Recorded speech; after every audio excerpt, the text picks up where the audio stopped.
I have 50 euros and I'm going to spend it all to see how much food I can buy at El Rastro in Gijón, Spain. This isn't Madrid. This is northern Spain where you'll find the rain mainly. What's interesting about El Rastro isn't just what's being sold. It's actually where the things come from and how they ended up there.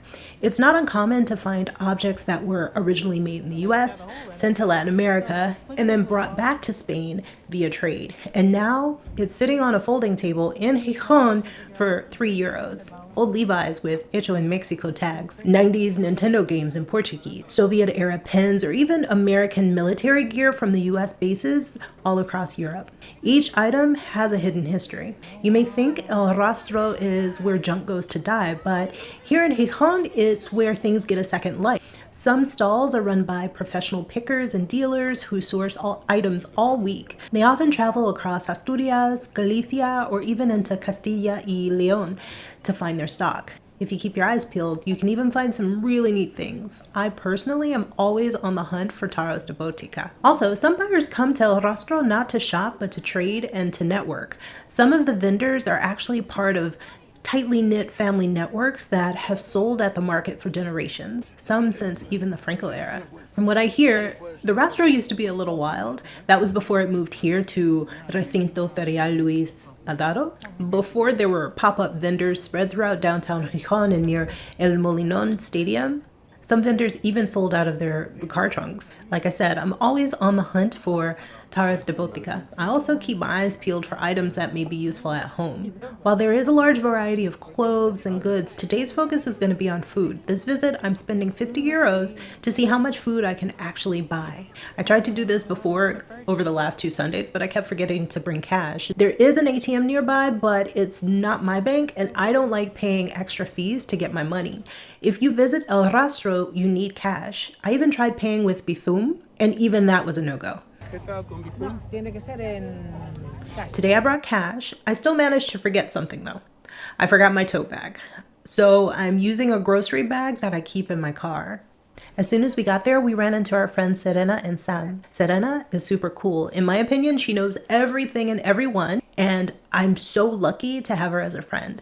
Hola, aquí desde el Rastro. Hello from the Rastro in Gijón. Look what we got. Not sure what it is going to be for, but it's exciting, so colorful. Right, Sam? Yes. Is it raining? Yes.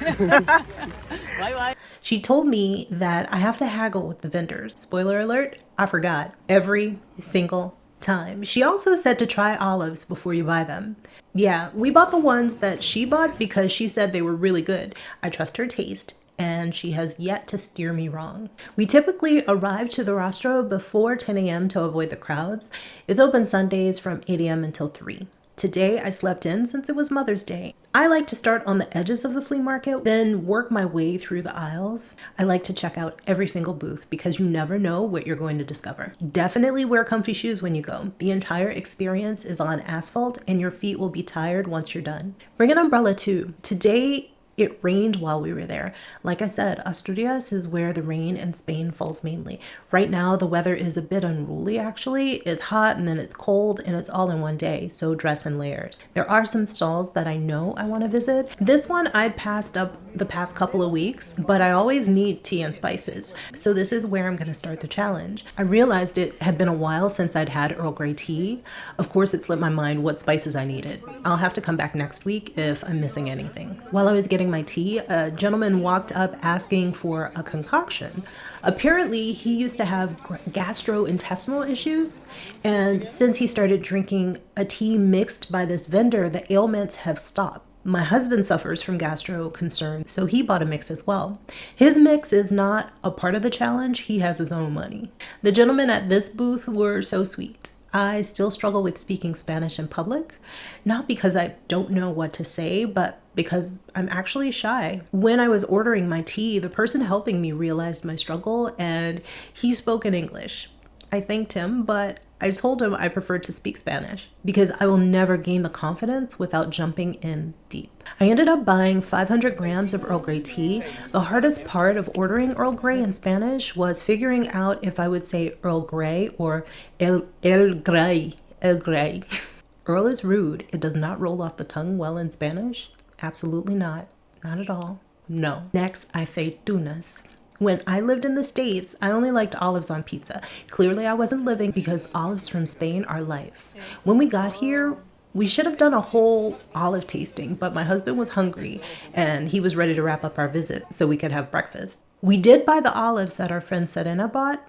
It was a good choice. They were flavored with apple. I love a fruity olive. Lemon is my favorite so far. You're probably thinking, Kina, how much have you spent so far? I actually don't know.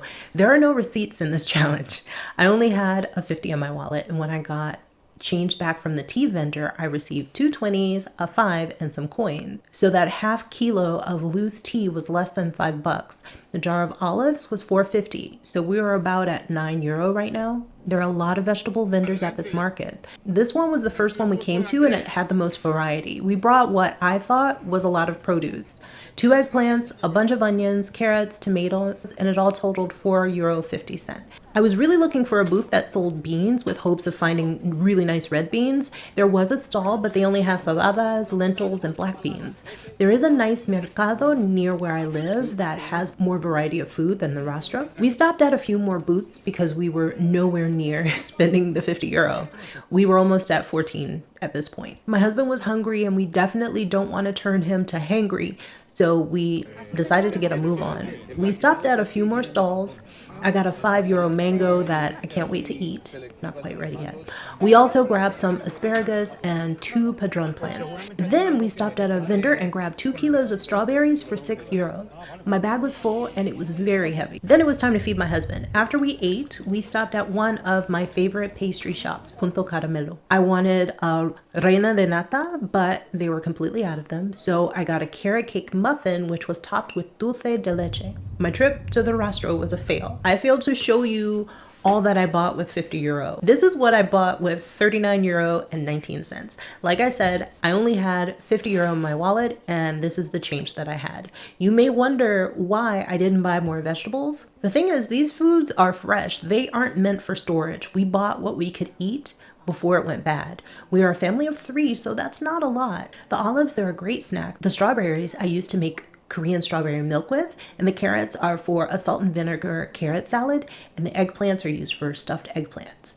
The tomatoes, they're going to be for tomate con pan, and we'll be planting the padrones in the garden. The olives, they're pretty much for everything that we cook. I definitely will be showing you more of Asturias in these videos. I think it's such a beautiful place that I can't help but doing that.